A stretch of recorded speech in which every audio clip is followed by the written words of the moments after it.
Hey, what's up, everybody? So last night the Browns played the Jets, and you know we came out on top because that is what we were supposed to do.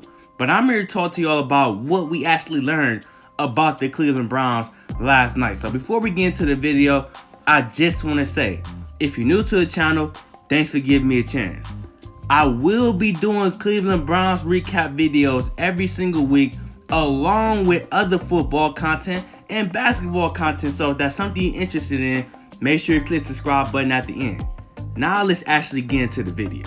So to all my Cleveland Browns fans, I want y'all to know no matter how many wins we get this year, the media and the fans are still going to hate around the league. Because y'all see how we get our easy win against the Jets and they say we didn't prove anything because the Jets suck. But meanwhile, the Patriots, they beat up on the Dolphins, and the weak Steelers, they get all the praise in the world. Lamar Jackson and the Ravens, they beat up on the Cardinals and the Dolphins. They getting all the praise in the world. But we get our easy win and they act like it's a crime. They just can't stand that we are on the come up and they hate to see it. But they go see it, trust me, you feel me? So let's actually talk about the game. Our defense was amazing. Myles Garrett, he really balled out. He constantly applied pressure along with the other defensive linemen, and he ended up getting 3 sacks. He really had 5, but they were roughing the passer penalty, so 2 of them got called back. So I can't really fault Myles Garrett because at the end of the day, you're supposed to be aggressive and get to the quarterback, but you also have to be aware and disciplined of when to hit the quarterback and when not to hit the quarterback, because against a good team, them roughing the passer penalties will hurt us. Luckily, the Jets, they were not good enough to take advantage, and we survived that. But also, I want to point out that we held Trevor Siemian to 3 yards passing before he got injured. We also stopped Le'Veon Bell, who was their only offensive weapon. So once we stopped him, they was going to struggle anyway. Now, Luke Falk came in and played better than Trevor Siemian because Trevor Siemian, he acted like he ain't never played football in his life last night.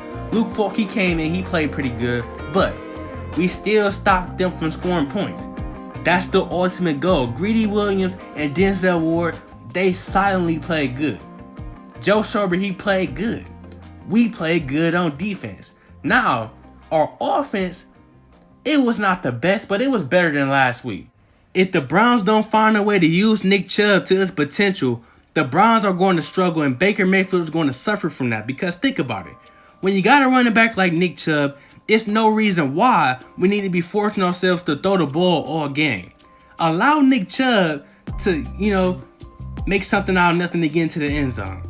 Allow Nick Chubb to control the game. Allow Nick Chubb to open up the passing game.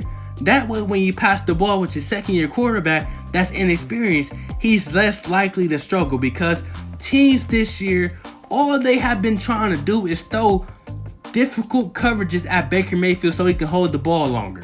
That has been resulting in wasted possessions, sacks, and a few interceptions. So teams are low-key having their way with Baker Mayfield simply because our offense is not creative enough and not at its potential. Just saying. But Baker Mayfield himself, he needs to work on his accuracy, because it was definitely better than week 1, but I still saw some inaccurate passes that should have been complete dots. I also saw Baker Mayfield struggle when it came to decision making. Instead of going for these big plays, you need to be going for the open man and the checkdowns. You cannot always go for big plays on an NFL level. It's just not how you do things. Also, Baker Mayfield needs to, take into consideration of situations. When it's the second quarter, it's about to be halftime in a few seconds. Don't just force your way into the end zone. At least try to get into field goal range so you get some points. When he threw that ball to Odell in a touchdown, he got smacked, he got hurt. Luckily, it wasn't a serious injury and Odell was able to come back in. We ain't heard nothing about it since. But we seen what the risky pass to Njoku led to. Njoku could have broke his neck, but luckily he just got a concussion, bro. So Baker Mayfield, he got to do better as decision making, man. But other than that, we have to build on this. Like, we played better than week 1, but offensively we still need to improve. But I am confident in my team, and I think we go pick it up. You feel me? So let me know what y'all think in the comment section. Do you agree with me? Do you disagree? Point out some things that I didn't mention. Let me know everything. And don't forget, I will be back next week with another Browns recap. So if you're interested, make sure you click the subscribe button. I'm out.